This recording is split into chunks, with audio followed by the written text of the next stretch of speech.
Assalamualaikum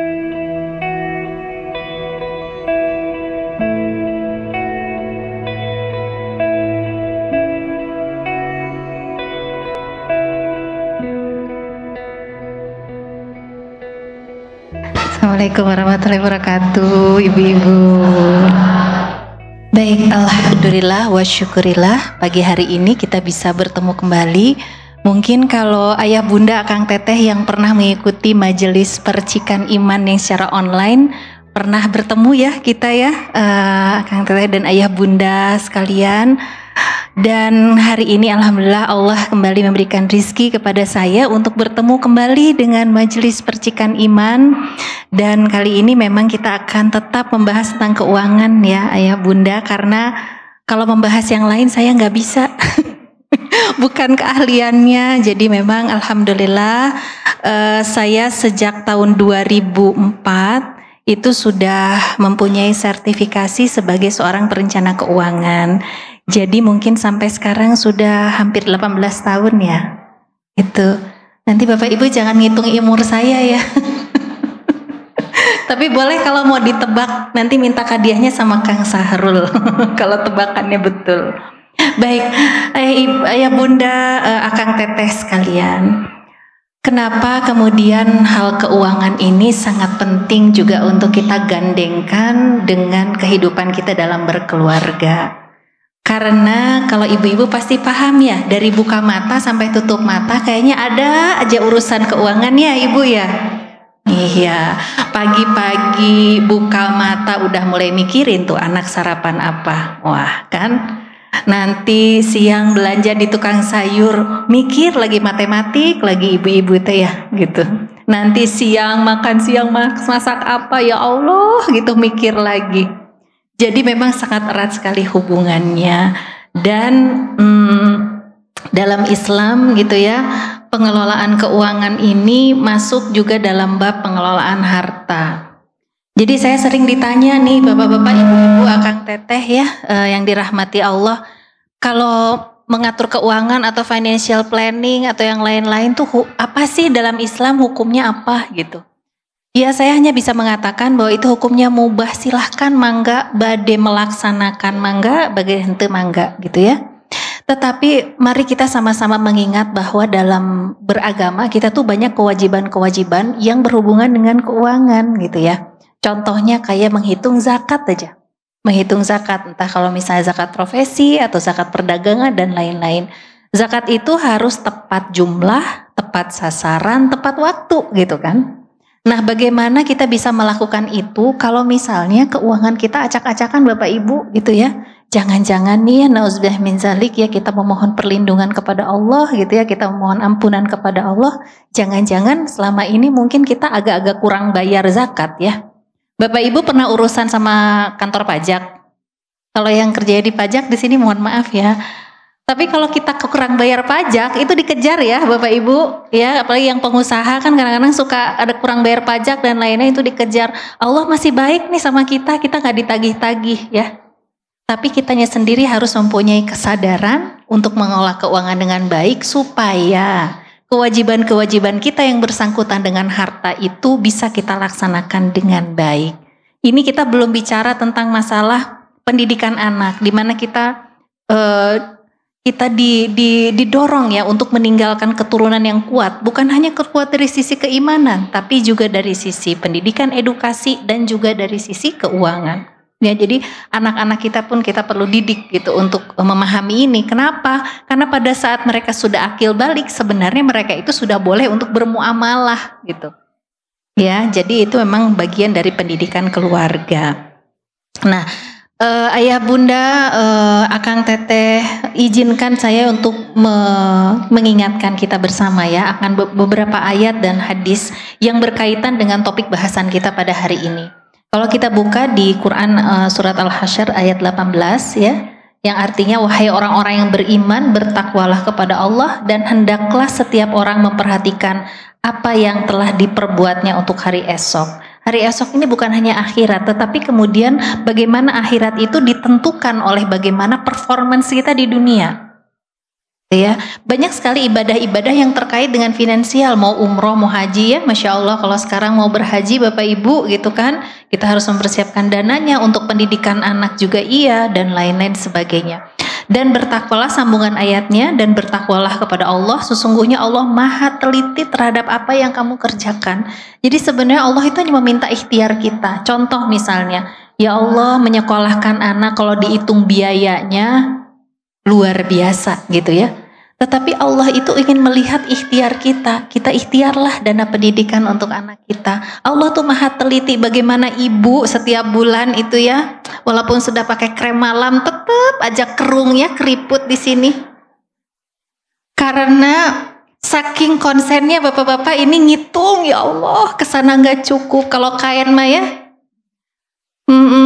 kahandap ngatung. Keluhur sereg gitu ya ibu-ibu ya. Tetapi itulah bagian dari perjuangan kita karena Allah itu maha teliti, maha tahu bagaimana ikhtiar kita. Ya.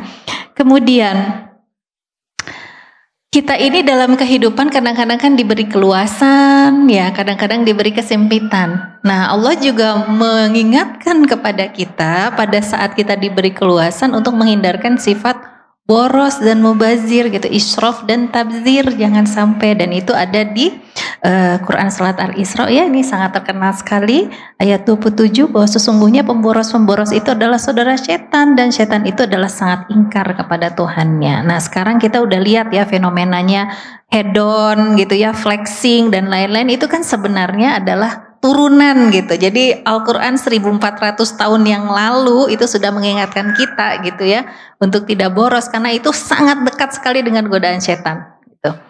Nah kemudian ini ada satu hadis, saya tuh sebenarnya ini satu hadis yang mendasari saya untuk tetap semangat gitu ya untuk mengedukasi masyarakat tentang keuangan, terutama keuangan keluarga. Karena ini ada satu hadis yang hadis riwayat Ibn Hibban dan At-Tirmidzi, bahwa kedua kaki seorang hamba tidaklah beranjak dari tempat hisapnya pada hari kiamat hingga ia ditanya mengenai 4 hal. 1.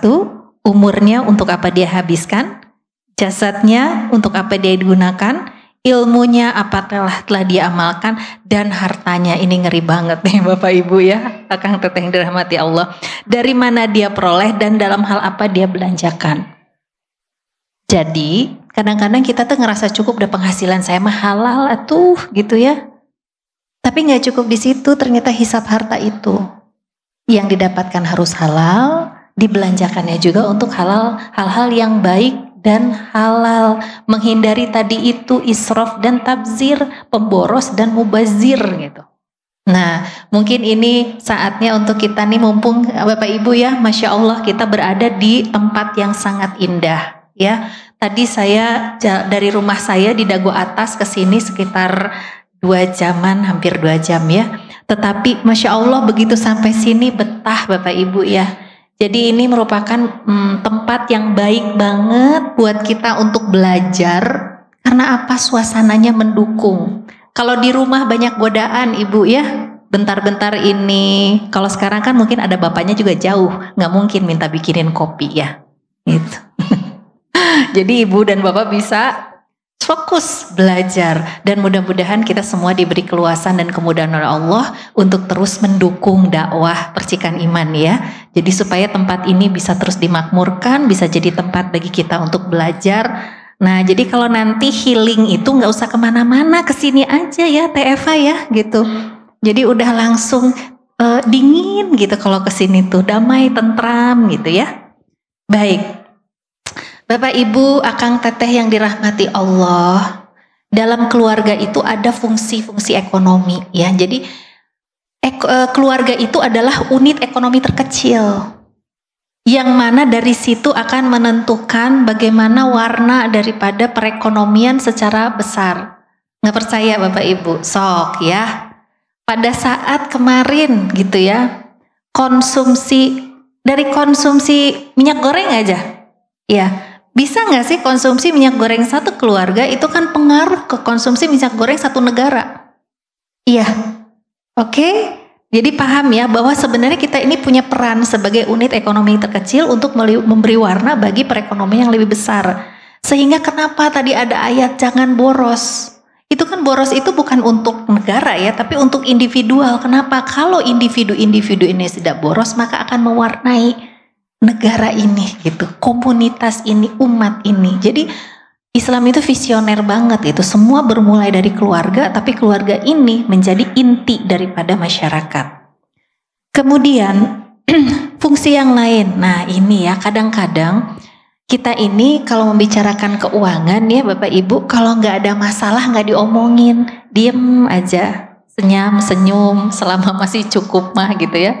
Tapi begitu ada masalah baru ngobrol. Bapak Ibu, kenapa kemudian kadang-kadang banyak pendapat, aduh males lah ngomongin keuangan teh sok ribut wae gitu.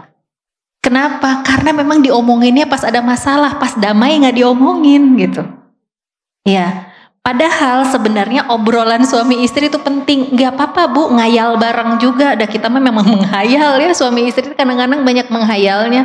Pengennya kayak gini nanti, kumaha atunya. Nah banyak menghayal. Tapi itu adalah hal-hal yang justru dibicarakan di saat baik-baik saja. Gitu. Makanya kenapa sekarang mulai mungkin pelan-pelan kita coba gitu ya Bapak Ibu, kalau membicarakan keuangan jangan pas ada masalah aja. Misalnya tiba-tiba qadarullah dapur ketimpa dahan tetangga yang runtuh gara-gara hujan kemarin. Itu pasti akan dibicarakan, kumaha ini perbaikan anak, ya kan? Dari mana ini uangnya? Itu kan udah mulai tegang itu kan, tegang. Tapi kalau misalnya kita bicarakan baik-baik, ngelamun bareng, ngobrolnya enak gitu kan, insya Allah banyak hal-hal baik dan keberkahan yang bisa kita undang dalam keluarga kita. Jadi teamwork dalam ikhtiar.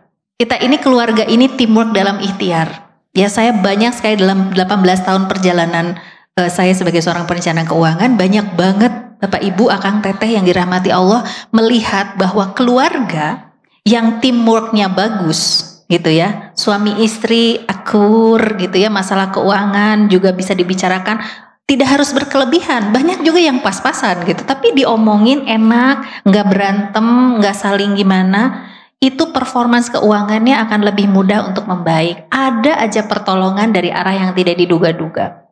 Ya, jadi pengen ya Teh Eva ya, pengennya saya juga pengen. Itu selalu diinginkan. Kemudian berikutnya, fungsi ekonomi dan keluarga apa? Cek dan recheck dalam hal keuangan. Watawassaw bil haq, watawassaw bil sabr. Jadi kadang-kadang ya kita ini kan namanya manusia, dua manusia yang suka lupa ya Bapak Ibu ya. Kadang-kadang nauzubillah min zalik, bapak saking inginnya menyenangkan gitu ya keluarganya, mungkin dalam pekerjaan lupa melakukan hal-hal yang tidak seharusnya. Mungkin ya, atau misalnya ibu juga dalam pekerjaannya, dalam bisnisnya saking ingin memenuhi, memberikan semua yang terbaik bagi keluarga dan anak dan keluarga gitu ya, akhirnya lupa bisa melakukan hal-hal yang juga tidak disukai oleh Allah. Nah ini pentingnya cek dan recheck gitu. Jadi simpelnya misalnya udah tahu nih gaji rutin bapak berapa gitu ya, tiba-tiba Bu ini ada uang tambahan gitu, boleh nggak nanya? Kalau saya sih nanya. Ya, kalau saya biasakan bertanya. Kenapa? Bukan nggak percaya, tapi satu, kita ingin memastikan bahwa nafkah yang masuk dalam keluarga kita halal, betul Teh Eva. Kemudian yang kedua itu sebagai pengingat gitu. Kalau misalnya alhamdulillah itu dari sumber yang baik, kita ingat untuk bersyukur. Tapi kalau misalnya ditanya dia nggak bisa ngejelasin dari mana dan lain-lain, itu juga menjadi pengingat kita untuk coba ayah dari mana ini uangnya, jangan sampai nanti bukan hak kita loh gitu ya. Jadi akhirnya jadi ibu-ibu jangan penting jumlah setorannya aja ya Bu Ibu ya, tapi dari mana itu sumber setorannya juga perlu kita tanyakan. Karena apa? Tidak ada keberkahan dalam harta yang haram ya. Kita harus takut sama Allah tidak memberkahi kita. Kemudian yang terakhir, fungsi ekonomi keluarga adalah wadah penyatuan visi. Nah ini juga penting ya. Visi kita adalah visi keluarga muslim, bahwa kita hanya mengizinkan harta yang halal dalam keluarga kita. Karena kalau tidak halal nanti jadi daging, jadi darah, jadi tulang anak-anak kita. Nauzubillah min zalik ya. Jadi Ini fungsinya, unit ekonomi terkecil yang akan mewarnai umat, kemudian kita juga partner check and recheck gitu, teamwork dalam ikhtiar dan wadah penyatuan visi. Nah ini semua kan nggak bisa kalau cuma diem-dieman ya Bapak Ibu ya, kita harus ngobrol. Tapi ngobrolnya juga nggak harus berat-berat, kadang-kadang dari ngelamun bersama itu juga sudah ada nilai-nilai ini gitu ya. Oke. Kemudian dalam keluarga pasti ada tantangan ya, tantangan-tantangan dalam hal pengelolaan keuangan, tantangan-tantangan dalam macam-macam. Tapi khusus nih, wabil khusus dalam tantangan pengelolaan keuangan, satu misalnya ada tantangan finansial. Tantangan finansial ini jangan dianggap cuman kurang aja uangnya gitu ya. Kadang-kadang keluarga waktu lagi berjuang gitu ya, lagi dalam keadaan keterbatasan akur banget. Iya. Tapi begitu berkelebihan kenapa jadi sering berantem? Iya, ada yang begitu Bapak Ibu, ya Akang Teteh yang dirahmati Allah. Kadang-kadang orang bilang, kalau duitnya banyak mah beres semua permasalahan. Enggak Bapak Ibu, coba cek ya, cek di pengadilan agama. Di pengadilan agama itu kalau kita lihat datanya, itu penyebab ketiga untuk perceraian itu adalah masalah ekonomi. Dan tidak melulu kekurangan ekonomi. Kadang-kadang ada yang kita ngelihat kurang apa ya, gitu ya, berkeluasan dan lain-lain. Ternyata nggak cocok dalam cara pengelolaan uang. Suaminya jadi hedon atau istrinya jadi hedon, gitu ya. Suaminya atau istrinya keberatan, bisa juga menjadi pecah, ya. Dan kita ingat bahwa setan itu akan menggoda kita dari berbagai arah. Ya, dan paling seneng bikin suami istri nggak akur. Salah satunya karena uang, Bapak Ibu. Jadi hati-hati, gitu ya. Kemudian tantangan ilmu dan iman. Kadang-kadang karena kurang ilmu, kita nggak bisa menyikapi situasi-situasi keuangan yang kita hadapi. Udah kurang ilmu, sempit ekonomi, waduh kacau ya. Habis itu kurang iman, waduh makin kacau Bapak Ibu ya. Tapi kadang-kadang luas ekonomi juga, kalau kurang iman dan ilmu, nanti bisa cenderung untuk hal-hal yang Allah justru nggak sukain. Jadi kita harus tantangan ini terus kita kita akui, kita pandang memang sebagai tantangan. Jadi selalu nambah ilmu dan mempertebal keimanan kita dalam situasi apapun ekonomi kita. Kemudian, nah ini yang klasik adalah tantangan komunikasi. Nah, saya mau nanya dulu ini sama Bapak Ibu ya. Siapa di sini yang sebulan satu kali meluangkan waktu untuk khusus membahas masalah keuangan di keluarga? Sebulan sekali, Bu. Ngobrol gitu, meeting. Nah, saya ganti pertanyaannya. Bagi bapak-bapak mungkin yang di kantor gitu ya, ada meeting bulanan Pak, atau ibu-ibu yang kata ada meeting bulanan? Enggak, meetingnya apa, harian Bapak? Atau meeting 3 bulanan atuh? Pasti ada ya meeting ya. Nah di rumah tara meeting Bapak Ibu. Pakai bahasa batin ya. Bahasa kalbu. Ya telepati. Kalau bapak-bapak biasanya lihatnya dari seberapa kerung ibu-ibu gitu kan. Di tanggal berapakah sekarang gitu kan.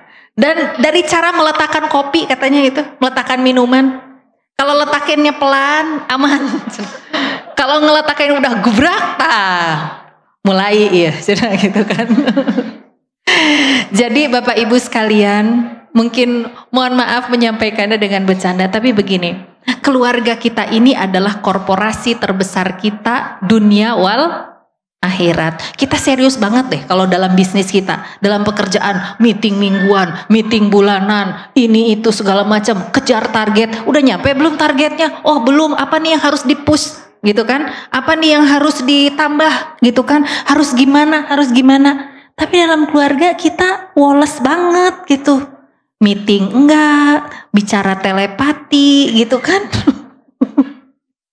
Bicara telepati. Nah biasanya nih kalau misalnya masalah keuangan, nanti kalau ibu-ibu udah, Pak ini ada uangnya yang kurang.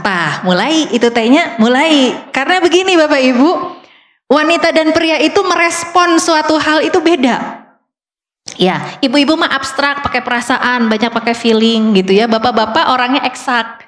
Nanti kalau misalnya ibu ngomong gini, Pak ini uangnya kurang gitu. Pasti pertanyaan Bapak, kurangnya berapa? Ya Pak ya, pasti nanya gitu. Itu teh belum tentu direspon dengan baik Pak, hati-hati. Nada bicara perlu diperhatikan Pak, gitu. Kurangnya berapa? Padahal mah nggak tegek, memang gitu ya, memang gitu. Ibu, kalau laki-laki itu sama-sama ibu, ngapain Allah itu menciptakan berbeda gitu ya? Memang beda laki-laki mah gitu kan. Nanti bapak tanya kurangnya berapa? Nada bicara kurang itu ibu udah mulai dalam hati. Kenapa sih nanyanya gitu? Nggak percaya ini teh, nggak tahu ini teh harga cengek naik, minyak naik, semua naik. Pakai nanya kurang berapa? Iya, oke, ya ibu-ibu itu kan dosa kita semua ya. Nanti bapak-bapak bingung kenapa ditanya gitu jadi baut. Makin riweuh ya. Tapi coba bayangkan misalnya kita ngomong ini aja ya. Kita berandai-andai kan boleh ya ngelamun. Ini mah ngelamun baik ya, ngelamun syariah ini mah. Jadi kalau misalnya kita berandai-andai, kita punya catatan keuangan. Oke? Ini kurang nih uangnya. Pak ini teh uangnya gini. Berapa kurangnya? Tinggal sodorin Bu. Barbuknya tinggal disodorin gitu. Kelihatan angkanya, ibu beli apa segala macam. Tidak akan ada pembicaraan yang berkepanjangan yang kemudian berbuntut nanti pak baut-baut, pak tonggong-tonggong ya. Akhirnya sampai jangan main-main loh ibu-ibu. Nanti itu konsekuensinya malaikat nggak mau ke rumah kita loh. Ya, jangan main-main ibu-ibu ya. Nah, jadi dari hal sederhana tentang keuangan itu bisa menjadi salah satu pintu pengundang berkah buat kita. Dan ibu-ibu sama bapak-bapak nggak perlu menghangat.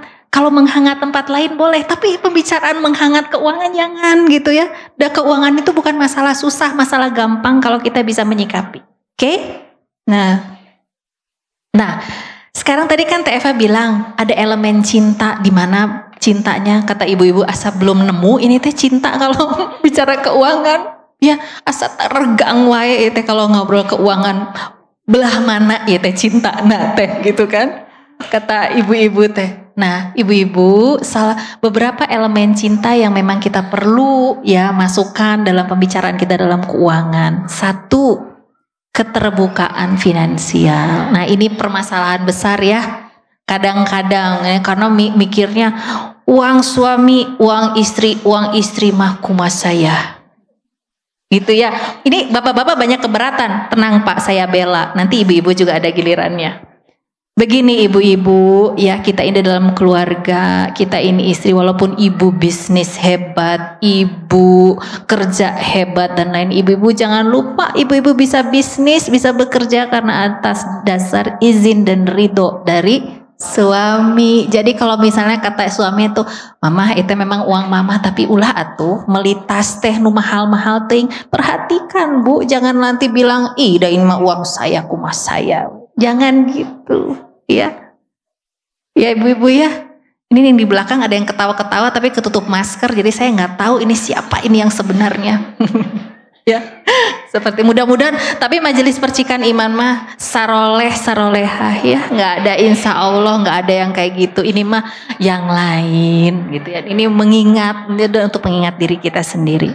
Oke.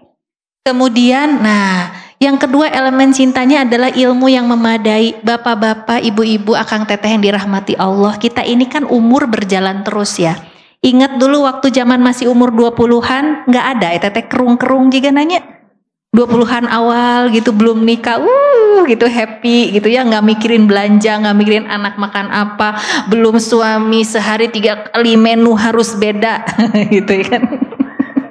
Ya, tetapi kan kita ini hidup berjalan terus dengan kondisi yang berbeda-beda sehingga ilmu harus terus di-upgrade. Ya, Masya Allah nih sekarang kalau majelis percikan iman upgrade terus Teh Eva ilmunya ya karena mau datang jauh-jauh setiap langkah Allah ganjar dengan pahala. Ibu ya dari mana rumahnya saya mah jauh lumayan alhamdulillah 2 jam ke sini ya tapi insya Allah diganjar pahala oleh Allah sama juga dengan bapak-bapak dan ibu-ibu yang dirahmati Allah semuanya. Jadi ilmu itu harus terus di-upgrade, nggak bisa ilmunya gitu-gitu terus ya. Kita 5 tahun pernikahan, nanti ilmunya beda dengan nanti 10 tahun pernikahan. Beda nanti 15 tahun, 20 tahun, mungkin di sini ada ayah bunda yang sudah berumah tangga di atas 20 tahun, beda ilmunya. Nanti mau pensiun, beda lagi ilmunya. Sudah pensiun, beda lagi ilmunya. Jadi ilmu harus terus tetap di-upgrade. Supaya apa? Supaya kita bertumbuh bersama, jangan ada salah paham. Nanti yang satu ilmunya masih di umur 20-an, masih happy-happy. Yang satu udah mikir, aduh ini gimana anak sekolah, ini apa segala macam gitu kan. Nah itu juga bisa menimbulkan friksi dalam keluarga. Jadi harus sama nih ilmunya memadai gitu ya. Kemudian ada data keuangan yang jelas nih. Kadang-kadang kalau bicara keuangan, satu hal yang paling orang gak suka adalah bikin catatan keuangan. Tapi mau gak mau ibu ya, sekarang mah paling gak ada catatannya. Paling tidak minimal menghindarkan dari yang satu ngomongin apa, yang satu ngomongin apa gitu.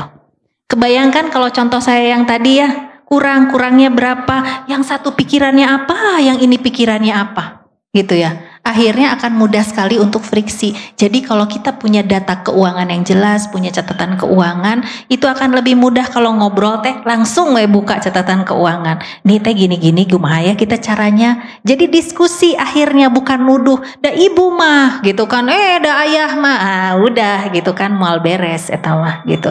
Tapi kalau kita buka nih datanya begini, ternyata gini nih ya, sekarang tuh ada kenaikan. Oh ternyata ini si Ade teh ada kebutuhan ini, atau si A ada kebutuhan ini, kemarin ada tambahan. Enak ngomongnya, semuanya jelas, transparan ya. Jadi kalau bapak nanya kurang berapa bisa nyodorin angka, ibu juga nggak sensitif kalau ditanyain berapa, dituduh boros, dituduh apa gitu. Dan datanya begini, sok bapak cek harga cengek gitu kan. Itu. Ini juga pak udah dapat nawar abis-abisan ini teh segini teh gitu ya. Udah nawarnya udah Afgan gitu ya. Itu. Kemudian elemen cinta yang berikutnya adalah komunikasi yang kontinu. Tadi saya tanya, sebulan ngobrolin keuangan, pada nggak ada yang naik tangan, ini teh kumaha gitu ya. Nah Bapak Ibu, tantangan yang kita hadapi di masa sekarang ini makin banyak. Oleh karena itu harus ngobrol. Nah saya kasih ilustrasi contoh nih ya. Saya sering memberikan pelatihan persiapan pensiun ya untuk corporate. Itu biasanya kalau pelatihan persiapan pensiun bukan hanya yang bersangkutan tapi pasangannya juga diajak. Ya, pasangannya diajak. Nah, di situ ternyata kadang-kadang yang terjadi begini. Yang bersangkutan mah karena dia yang kerja, dia tahu suatu saat dia akan pensiun. Dia sendiri secara lahir batin sudah lebih siap. Misalnya kegiatan berkurang, tidak punya jabatan, dan lain-lain, perubahan aktivitas. Tapi sering yang gak siap siapa Bapak Ibu? Pasangan dan keluarga. Nah, ini kalau kita tidak komunikasikan dengan baik, kadang-kadang banyak peristiwa-peristiwa finansial dalam kehidupan kita itu yang membuat keluarga gak siap. Kadang-kadang pasangan gak siap, gaya hidupnya masih gaya hidup pada saat bapak masih menjadi pejabat. Anak gak siap karena mungkin selama ini fasilitasnya adalah fasilitas saat bapak ibu masih jadi pejabat. Jadi ini penting komunikasi kontinu, dan saya juga titip bagi bapak ibu yang sudah mempunyai anak yang sudah dewasa, itu dilibatkan sekali-kali dalam hal keuangan. Ya, artinya begini. Memang ada tahapan-tahapannya Teh Eva dan juga Bapak Ibu sekalian, ada tahapan-tahapannya. Tapi anak itu harus tahu bahwa semuanya itu ada konsekuensinya. Gitu ya. Saya punya anak satu umur 21 sekarang, anak umur saya umur 21.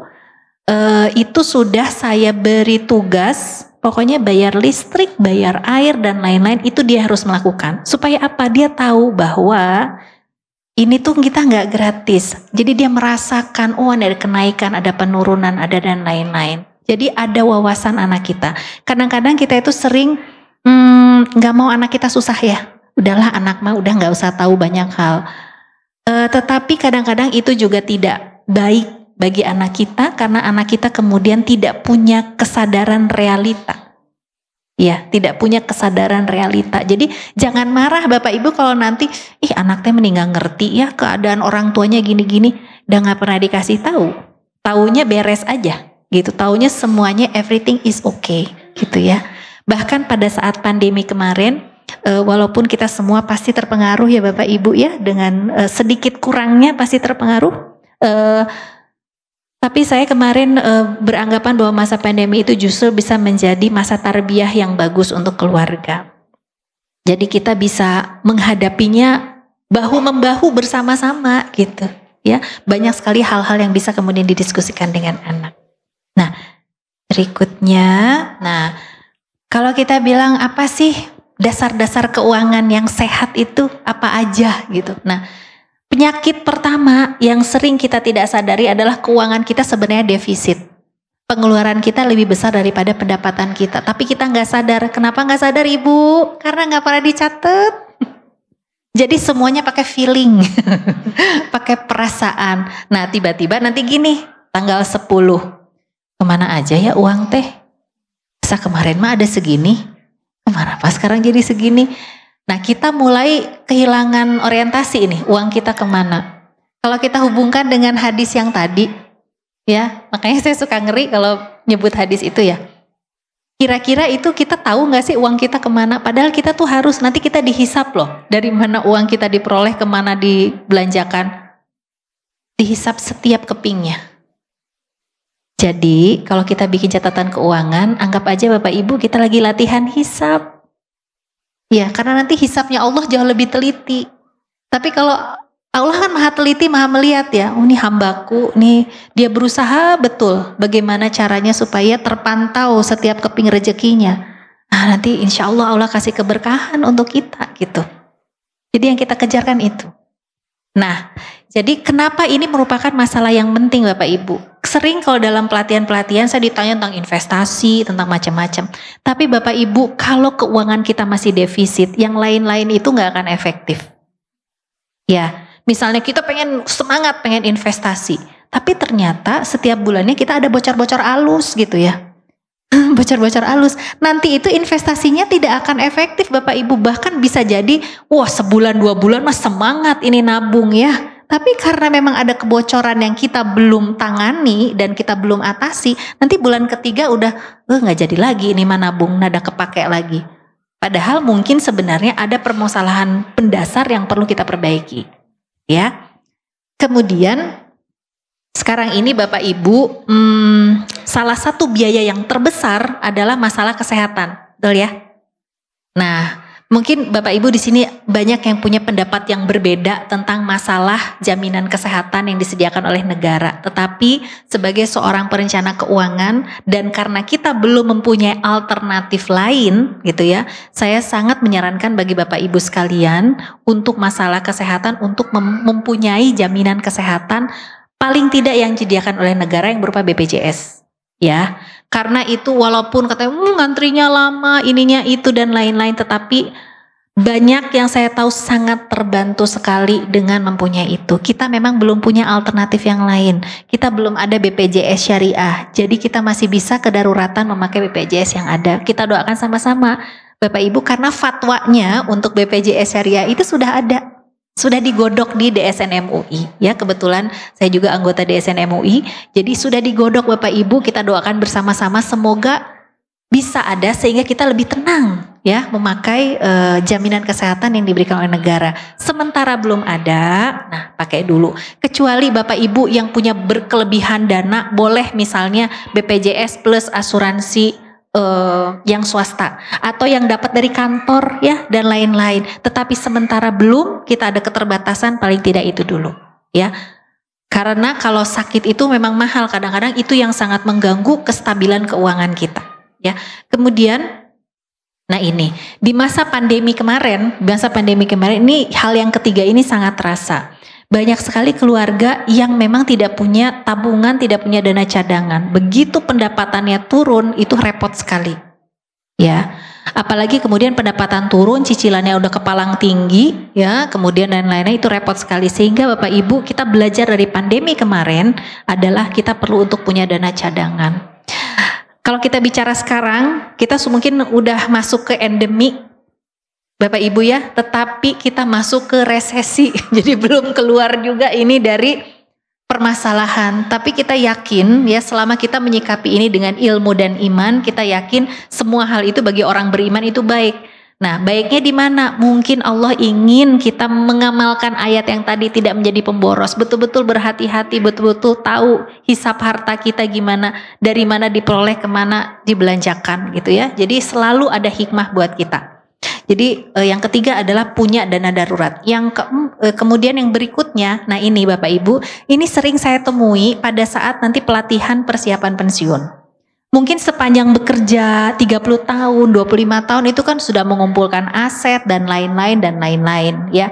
Tetapi kadang-kadang asetnya tidak termanage dengan baik atau tidak terpantau dengan baik, mungkin saking banyaknya gitu ya. Atau misalnya punya aset tapi tidak semuanya produktif, tapi karena ya udahlah nggak diurusin akhirnya menjadi tidak bermanfaat gitu. Jadi pada setiap saat kita tuh perlu tahu posisi harta kita dan utang kita ini penting gitu ya. Penting Bapak Ibu. Kenapa? Karena nanti pada saat kita produktif mungkin Bapak Ibu berani untuk mengambil cicilan dan lain-lain. Tapi begitu masuk ke masa-masa menjelang pensiun itu harus turun sekali. Bahkan sampai tidak ada gitu ya. Supaya apa? Supaya ringan. Nah jadi ini penting untuk memantau dari waktu ke waktu.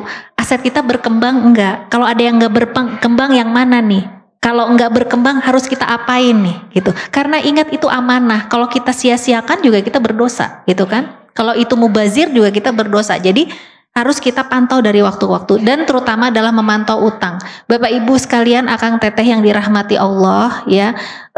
Sayangnya masyarakat kita ini adalah masyarakat yang sangat berani berutang. Tapi takut banget investasi.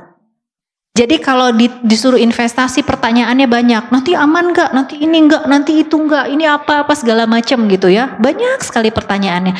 Tapi kalau utang oke aja, naik penghasilan bukan tabungannya yang naik, utangnya yang ditambah karena kemampuan mencicilnya lebih tinggi gitu, ya. Walaupun kita harus ingat ya, Islam tuh sangat hati-hati sekali masalah utang. Gitu ya. Dan dalam konteks perencanaan keuangan, cicilan kita itu nggak boleh lebih dari 30% pendapatan kita Bapak Ibu. Kalau udah lebih dari itu, keuangan udah jelas nggak sehat. Pasti nggak sehat. Pasti yang lain-lain akan terpengaruh. Oke. Kemudian satu lagi indikator keuangan yang sehat adalah bisa menabung atau investasi. Nah ini masyarakat kita nih sebenarnya adalah saving society. Orangnya tapi kalau investasi masih, walaupun sekarang ada improvement, tapi belum seperti negara-negara lain. Nah, kadang-kadang ini kita juga ada teknis menabung yang bisa membuat kita berhasil atau gagal menabung, ya. Bapak Ibu ingat nggak nasihat dulu orang tua kalau dulu pertama kali ngasih kita uang jajan? Gimana? Mungkin ini nasihat Bapak Ibu juga ya ke anak. Ini uang jajan, jajanin, sisanya ditabung. Ya. Jadi kita itu belajar nabung dari apa? Sisa. Ada nggak sisanya? Nggak ada. Nah itu. Ya. Jadi mulai sekarang Bapak Ibu kalau misalnya yang nasehatin anaknya seperti itu, mohon diralat dikit ya. Mohon diralat dikit. Terus akhirnya pertanyaannya gimana tuh akhirnya nabungnya? Nah makanya kita penting punya catatan keuangan adalah supaya kita paham, kita tahu sebenarnya kebutuhan bulanan kita yang mendasar itu berapa. Yang optimal itu berapa? Jadi begitu kita dapat penghasilan, tabungan itu menjadi dianggarkan, bukan berdoa harap ada sisanya gitu ya. Kadang-kadang doanya nggak makbul juga karena nggak ada sisanya gitu ya Bapak Ibu ya. Nah ini adalah kebiasaan-kebiasaan kecil sebenarnya, tapi sangat bermanfaat bagi kesehatan keuangan. Yang berikutnya ini nggak ada hubungannya sama uang, tapi masalah penyimpanan dokumen keuangan. Dalam 18 tahun perjalanan saya sebagai perencana keuangan ini banyak banget bikin masalah. Sekarang mungkin ada beberapa ya, ada mungkin kalau majelis percikan iman mah insya Allah ya rapi gitu ya, surat tanah, akte kelahiran anak, surat bank, apa segala macam rapi. Tapi banyak Bapak Ibu yang saya menemukan mencar di sekeliling rumah. Oke. Surat tanah bapak yang megang, surat nikah dua-duanya ibu yang megang, dasieun. Penting sebodoh cenah surat tanah manu penting mah surat nikah dua nana dipegang sama ibu. Nanti surat statement bang nggak tahu berceceran di mana. Iya, buku tabungan kadang ingat, kadang lupa, dan suka dipakainya ATM. Nah ini kadang-kadang pada situasi-situasi tertentu Bapak Ibu ya ini merepotkan. terutama misalnya nih, punten-punten kalau misalnya nanti ada salah satu yang meninggal. Pada saat anggota keluarga yang meninggal, paling nggak kita perlu kakak, perlu KTP, ya perlu yang kayak gitu. Itu kadang-kadang mencar, udah mah kalut gitu ya, kalut lagi situasi berduka dan lain-lain, mencar di mana-mana, kadang di laci ini, oh coba cek di meja kerja bapak, coba cek di lemari, nanti coba cek di nakas dekat tempat tidur, ya pusing pala berbi itu nyari-nyari yang kayak gitu. Jadi kalau yang baiknya adalah semua dokumen berharga yang berkaitan dengan keuangan harap ditertibkan, disimpan di tempat yang baik. Kalau bisa kan sekarang udah canggih ya, di-scan, disimpan gitu ya di Google Drive atau di iCloud atau di apa, supaya kemudian selalu ada copy atau backupnya.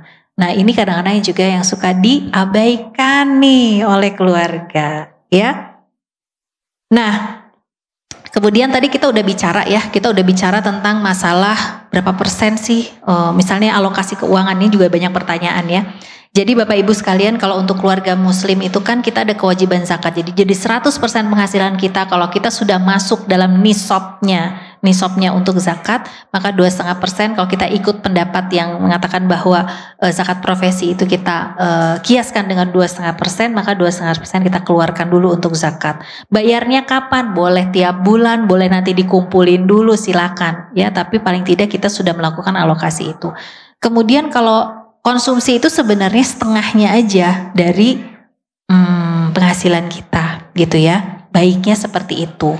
Kemudian yang penting adalah cicilan utang. Kalau Bapak Ibu punya cicilan utang ya, karena ada juga keluarga yang berpampat nggak ngutang nggak rame gitu kan. Ada juga yang bilang kalau nggak ngutang nggak semangat kerja teh katanya gitu ya. Tapi yang pertama yang saya ingin ingatkan tentang utang ini adalah usahakan bahwa kalau kita melakukan pembiayaan sebagai muslim, karena sekarang sudah banyak sekali lembaga keuangan syariah, kita melakukannya via lembaga keuangan syariah. Itu satu titipan saya. Yang kedua adalah memang betul-betul untuk hal-hal yang diperlukan, karena banyak sekali nih, apalagi nih sekarang musim lagi nikah ya. Tadi juga dalam perjalanan ke sini tuh umbul-umbul janur ada 4 atau 5 gitu.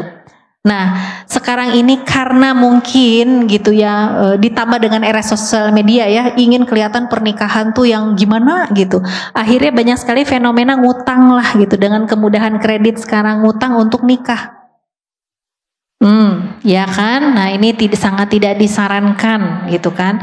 Nah kalaupun harus punya cicilan, misalnya punya pembiayaan untuk perumahan yang kayak gitu, dihitung bahwa cicilan utang kita itu tidak lebih dari 30% daripada penghasilan kita. Biasanya kalau kita berutang kepada lembaga keuangan, dia udah ngitung tuh penghasilan kita dan tidak akan lebih dari itu yang diambil. Ya, kemudian tabungan untuk tabungan dan investasi 10-20%.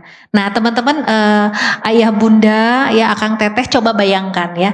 Ini cicilan utang 30%, ini aturannya seperti itu. Tapi dalam kenyataannya banyak banget yang sangat berani berutang sampai 40% bahkan dari penghasilannya. Bayangkan, ya bayangkan kalau misalnya tiba-tiba penghasilannya turun. Sementara cicilan itu tiada ampun gitu ya. Jadi cicilan itu sangat tidak pemaaf gitu ya. Nggak bisa misalnya ke bank kita, saya penghasilannya turun atau boleh atau ya di ini, nggak bisa gitu.